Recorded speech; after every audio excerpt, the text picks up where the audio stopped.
Prednisolone ট্যাবলেটের আসল কাজ কি বা কি চিকিৎসা ক্ষেত্রে বা কোন কোন রোগে এই ওষুধটি ব্যবহার করা হয়ে থাকে? অ্যালার্জি, হাঁপানি সহ শরীরের বিভিন্ন রোগে এই প্রেডনিসোলোন ট্যাবলেট কেন ব্যবহার করা হয়ে থাকে? আপনি জানেন কি এই প্রেডনিসোলোন ট্যাবলেট কি, কিভাবে খেতে হয়, এর ব্যবহারের পদ্ধতি কি, ব্যবহারের মাত্রা কি, এটি খেলে আপনার কিছু পার্শ্ব প্রতিক্রিয়া হয়ে থাকে নাকি? তো তার নিয়েই এই ভিডিওটা। তাই ভিডিওটা স্কিপ না করে একদম শেষ পর্যন্ত দেখবেন। আর আপনি যদি চ্যানেলে প্রথমে এসে থাকেন বা চ্যানেলটি এখনো সাবস্ক্রাইব করে না থাকেন তাহলে অবশ্যই চ্যানেলটিকে সাবস্ক্রাইব করে দিবেন। Hello everyone, learn about health চ্যানেলে আপনাদের সকলকে স্বাগত জানাই। এই প্রেডনিসোলোন ট্যাবলেট কি? এটি একটি উচ্চ ক্ষমতা সম্পন্ন স্টেরয়েড ওষুধ। এই স্টেরয়েড শরীরের অতিরিক্ত প্রদাহ ও ইমিউনো সিস্টেমের অস্বাভাবিক প্রতিক্রিয়াকে কমিয়ে কাজ করে থাকে। তাহলে এই প্রেডনিসোলোন ট্যাবলেটের আসল কাজ কি বা কি চিকিৎসা ক্ষেত্রে এই ওষুধটি দেওয়া হয়ে থাকে? এই ওষুধটি সাধারণত চিকিৎসকরা ব্যবহার করে থাকেন তীব্র অ্যালার্জি বা অ্যালার্জির রিয়াকশন হলে, অর্থাৎ শরীরের যে কোনো অ্যালার্জির প্রতিক্রিয়া হলে তখন তার চিকিৎসা ও তার প্রতিরোধে এই প্রেডনিসোলোন ট্যাবলেট ব্যবহার করা হয়ে থাকে। আর হাঁপানি বা অ্যাজমা হলে, অর্থাৎ শ্বাসকষ্ট এবং শ্বাসনালী ফুসফুসের প্রদাহ কমাতে ব্যবহার করা হয়ে থাকে।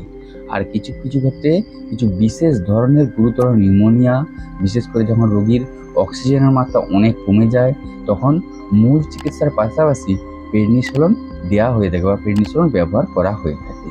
আর লুপাসের মতো অটো ইমিউন রোগে, যেখানে শরীরের রোগ প্রতিরোধ ব্যবস্থা ভুল করে নিজের অঙ্গ প্রত্যঙ্গকে আক্রমণ করে, সেই অতিরিক্ত ইমিউনো প্রক্রিয়া কমাতে প্রেডনিসোলোন ব্যবহার করা হয়ে থাকে।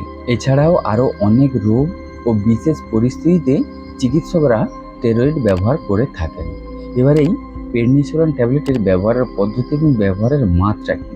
প্রেডনিসোলোনের ডোজ রোগ, বয়স ও শারীরিক অবস্থার উপর নির্ভর করে, তবে সাধারণত প্রাপ্তবয়স্কদের 20 থেকে 70 mg দিনে দেয়া হয়ে থাকে। তবে 3 সপ্তাহের বেশি ব্যবহার হয়ে থাকলে ওষুধের মাত্রা ধীরে ধীরে কমিয়ে আনতে হবে।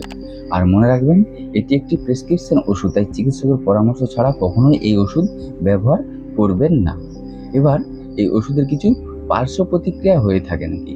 কিছু সাধারণ পার্শ্ব প্রতিক্রিয়া দেখা দিতে পারে, যেমন ক্ষুধা বেড়ে যাওয়া, ওজন বৃদ্ধি হওয়া, মুখ ফুলে যাওয়া, মেজাজের একটা পরিবর্তন হওয়া, রক্তচাপ বেড়ে যাওয়া, পেশির দুর্বলতা অনুভব হওয়া, মাথা ঘোরার মতো সমস্যা হয়ে থাকে বা হতে পারে। এবার এই ওষুধটি অনেক ক্ষেত্রে ব্যবহার করা চলে না, বা কোন কোন ক্ষেত্রে এই ওষুধটি ব্যবহার করা চলে না? যাদের পেটের ঘাস বা পেটের ঘায়ের চিকিৎসা চলছে তাদের ব্যবহার করা চলবে না, ভাইরাল সংক্রমণে ব্যবহার করা চলবে না, হেপাটাইটিস, হার্পিস সিমপ্লেক্স বা হার্পিস সিমপ্লেক্স জোস্টারে ব্যবহার করা চলবে না। তাহলে এই প্রেডনিসোলোন অনেক গুরুত্বপূর্ণ রোগের চিকিৎসায় অত্যন্ত কার্যকরী একটি ওষুধ।